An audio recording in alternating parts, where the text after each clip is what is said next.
Okay, so hello once again, ninthers, and we were discussing due to the different factors which affect the temperature of a place or the climate of a place, and we were done with the distance from the sea. We were done with the altitude, the latitude. Next comes the ocean currents, and how does ocean current or how do ocean currents actually help in determining the climate of a or in influencing the climate or temperature of a region. It is so that, as you can see, these areas, the red ones, are the warm currents. So the warm currents, they move from the warm areas or from the tropical or the equatorial areas and move towards the north. As these warm currents, they move towards the north, what they are actually doing is that they are moving the warm waters from these areas to the colder areas, to the higher latitudes.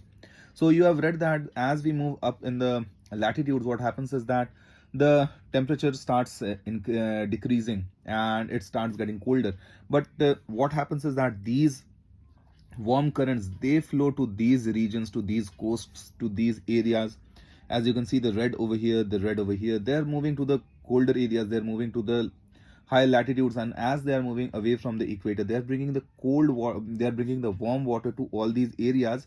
And these warm water does not allow these areas, these ports, these shores to get very cold. So what happens is that these warm currents, they do not allow these areas to become very cold or too cold, because as you know, as we are moving near the Arctic Circle or the Antarctic Circle, it starts getting very cold. But these warm waters from these equatorial or the tropical areas, they do not allow the temperatures to fall down very much. And similarly, what happens is that these cold currents, they are moving towards the equatorial areas or towards the tropical areas from the polar areas. As you can see over here, these cold currents, these which are shown in blue, these are moving towards the equatorial or towards the tropical areas. What happens is that these cold currents, they bring the cold water from the polar areas or the subpolar areas, and this does not allow these areas to become too hot, because you know these equatorial or the tropical areas are very hot regions. So what happens is that they do not allow the wind to, or they do not allow the temperatures to get too very hot in these regions, these cold currents which are moving towards the equator, towards the tropical area. So what we are actually seeing over here is that the warm currents, they bring the warm waters to the colder areas, and the cold waters bring the cold currents bring cool water to these warm areas. Thus these currents helping balancing, or they helping distributing the heat which is received, because these areas receive a lot of heat, these areas receive less heat. The tropical and the equatorial areas receive a lot of heat, but these areas near the pole, they receive very less heat. So what happens is that the heat which is received in these areas, in these seas, this heat is transferred with the help of the ocean currents to the upper areas or towards the polar areas. Thus, there is a redistribution of the heat which is being received from the earth. This redistribution is taking place because of the current system or because of the movement of the currents. Similarly, we have the winds which are moving. Similar to the currents, the winds are also moving. Winds are moving. Okay, so we can see from this diagram over here, you have a diagram over here. Wait, just give me a moment.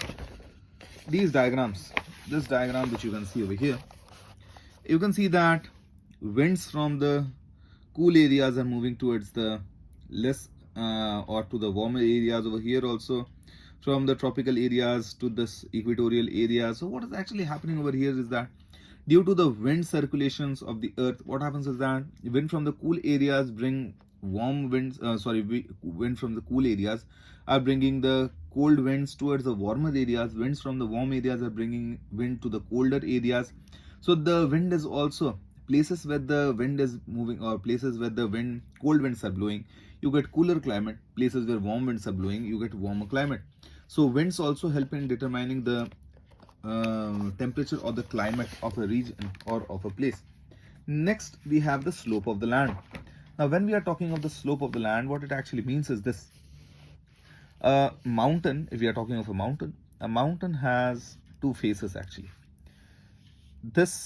Suppose this is the equator, and here is a mountain. This is the northern hemisphere, this is the southern hemisphere, and here is a mountain in the southern hemisphere. You can see that there's this mountain in the northern hemisphere. This slope is facing towards the south. so this is called the southern slope. This is facing the north, so this is the northern slope. This over here will be the northern slope and this over here will be the southern slope. Now what happens is that the sun is, this over here is the Tropic of Capricorn, this over here is the Tropic of Cancer. This is the 23, this over here is the 23.5 degree north, this is the 0 degree, and this is the 23.5 degrees south. What I am wanting to say is that the sun is moving, apparent movement of the sun happens between the two tropics. So sun is moving from the Tropic of Cancer to the equator to the Tropic of Capricorn, again back from the Tropic of Capricorn to the Tropic equator and back to the Tropic of Cancer. What is actually happening, what I want to say over here is that the slope of the land also determines the amount of insolation being received. You can see over here is, what you can see over here is that in the northern hemisphere, it will be the southern slope which receives the maximum amount of heat. Even if the sun is over here, it will be receiving maximum. Even if the sun is over here, it will be receiving maximum. And when the sun is over here on the Tropic of Cancer, it will be receiving maximum over here. And so the mountains of the northern hemisphere, the south facing slope of the mountains in the northern hemisphere, they receive the maximum insolation. And the north facing slope, you can see it is away from the sun, so it does not receive that much amount of heat from the sun. So the northern slope will be colder and the southern slope will be warmer. But it is the opposite in the southern hemisphere. What happens in the southern hemisphere is that this northern slope receives the maximum amount of the sun's ray. So this is the warmer slope and the southern slope is away from the sun's rays, so this will be the colder slope. So this was about the slope of the land. Now based on these we have three different zones of the earth, as you can see over here in the picture, or in this it is given. In between the tropics, the two tropics, we have the torrid zones. Torrid zones meaning the areas which are having high temperatures during the hot summers and not very cool winters.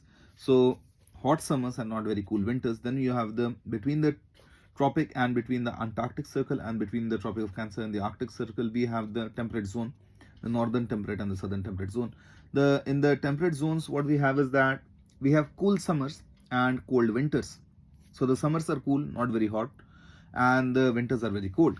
And lastly, we have the frigid zone, which lies between the the Arctic Circle and the North Pole, that is 90 degree north, and the Antarctic Circle and the South Pole, that is the 90 degree south.